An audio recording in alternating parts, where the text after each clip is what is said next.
In the heart of a kingdom shimmering with gold and steeped in ancient traditions, a new power was about to rise. This is the story of Cleopatra, the last pharaoh of Egypt, a woman whose name has echoed through millennia. Her journey began not on a golden throne, but in a den of vipers. The Ptolemaic court was a treacherous place, riddled with sibling rivalry and political assassination. From a young age, Cleopatra had to be more than just a princess. She had to be a survivor, a scholar, and a strategist.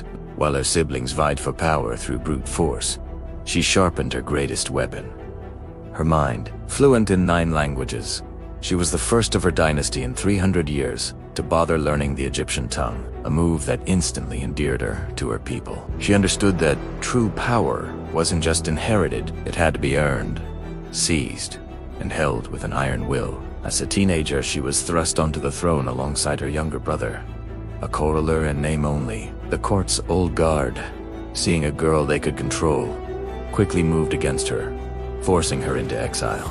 But they had made a fatal miscalculation. They saw a pawn, but they had created a queen in waiting, one who was about to turn the tables on them all, using the might of the world's greatest empire to reclaim her birthright. The dusty plains of Egypt held their breath as the world's most powerful man arrived. Julius Caesar, fresh from his victory in the Roman Civil War, came to Alexandria not as a conqueror, but as an arbiter in the messy dispute between Cleopatra and her brother.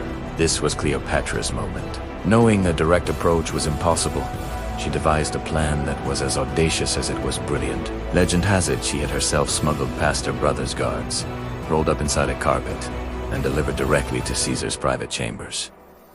When the carpet was unrolled, she emerged, not as a desperate exile, but as a dazzling queen, ready to negotiate. Caesar, a man accustomed to the rigid formalities of Rome, was captivated. He saw in her not just beauty, but a formidable intellect and a political acumen that matched his own. Their meeting was a collision of ambition and charisma. It quickly blossomed into a strategic alliance and a passionate romance. With Caesar's legions at her back, Cleopatra's enemies stood no chance. She was restored to her throne, this time not as a co-ruler, but as the sole, undisputed pharaoh of Egypt. Their union produced a son, Caesarion, a boy she hoped would one day unite the great empires of Egypt and Rome. For a brief, shining moment, it seemed her audacious dream was within reach. The Nile flowed with prosperity.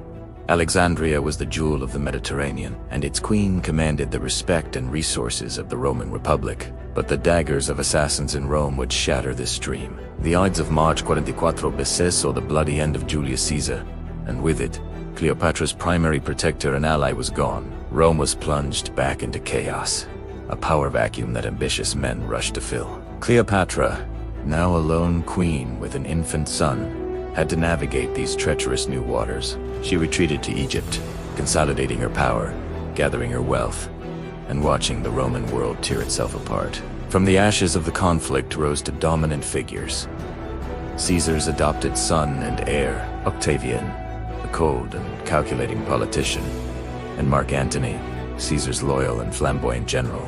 The two men, along with a third general named Lepidus, formed a triumvirate to rule Rome, but it was an uneasy alliance at best. Cleopatra knew she had to choose a side. Her choice was Antony. She arranged a meeting. But this time, there would be no carpets. She would meet him on her own terms, showcasing the full splendor and power of Egypt. She sailed to Tarsus in a magnificent barge with a gilded stern, purple sails, and silver oars that beat time to the music of flutes and pipes. She herself was dressed as the goddess Venus, surrounded by attendants. Antony, who fancied himself the god Dionysus, was completely enchanted. He had expected a client queen begging for favor. Instead, he found an equal, a goddess, a partner in power and pleasure. Their connection was immediate and intense, a whirlwind of political strategy and epic romance. He followed her back to Alexandria, where they spent a winter of legendary indulgence. But this was more than just a love affair. It was the formation of a new power block in the East, a direct challenge to the ambitions of the cold, calculating Octavian in the West.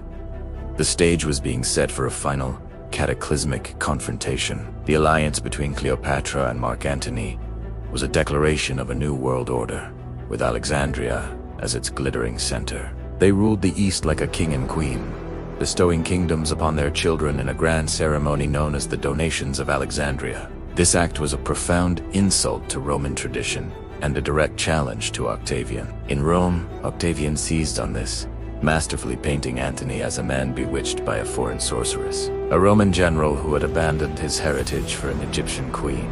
He used their love story as propaganda, stoking the fears and prejudices of the Roman people. The tension mounted until it was unbearable. The Roman Senate, manipulated by Octavian, declared war, not on Antony, but on Cleopatra herself.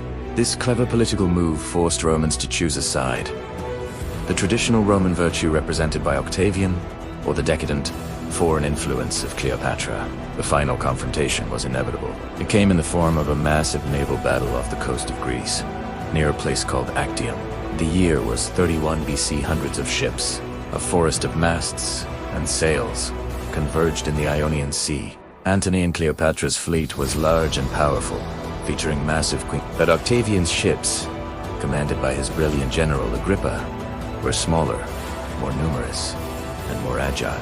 The battle raged 4 hours under the hot Mediterranean sun. The clash of bronze rams, the splintering of wood, the cries of men. It was the sound of an empire being born and another dying.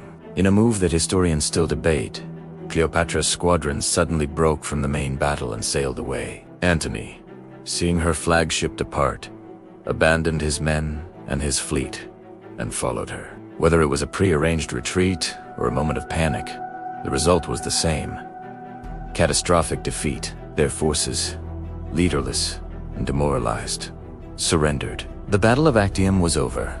Octavian was the undisputed master of the Roman world. For Antony and Cleopatra, all that was left was the long, desperate retreat back to Egypt, with the shadow of Rome looming behind them. The return to Alexandria was not a celebration, but a funeral march. The vibrant city that had once hosted their triumphs now waited in fear for the arrival of Octavian's legions. Antony, consumed by despair and shame, fell into a deep depression, while Cleopatra, ever the strategist, began preparing for the end. She experimented with various poisons, seeking a quick and painless death, determined not to be paraded through the streets of Rome in Octavian's triumph. As Octavian's forces closed in on the city, false news reached Antony that Cleopatra had already taken her own life.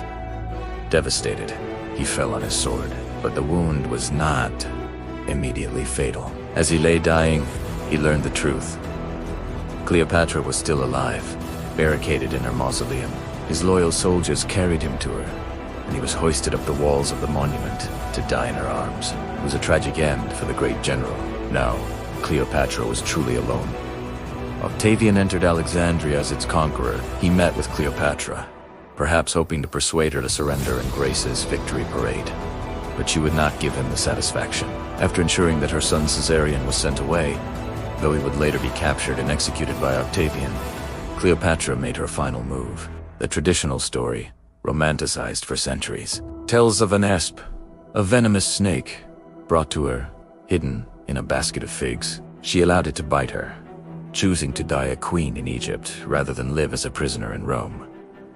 Her 2 loyal handmaidens died with her. When Octavian's guards burst into the mausoleum, they found the last pharaoh of Egypt lying on a golden couch, dressed in her royal robes, already beyond their reach. With her death, 3,000 years of pharaonic rule came to an end. Egypt became a province of Rome.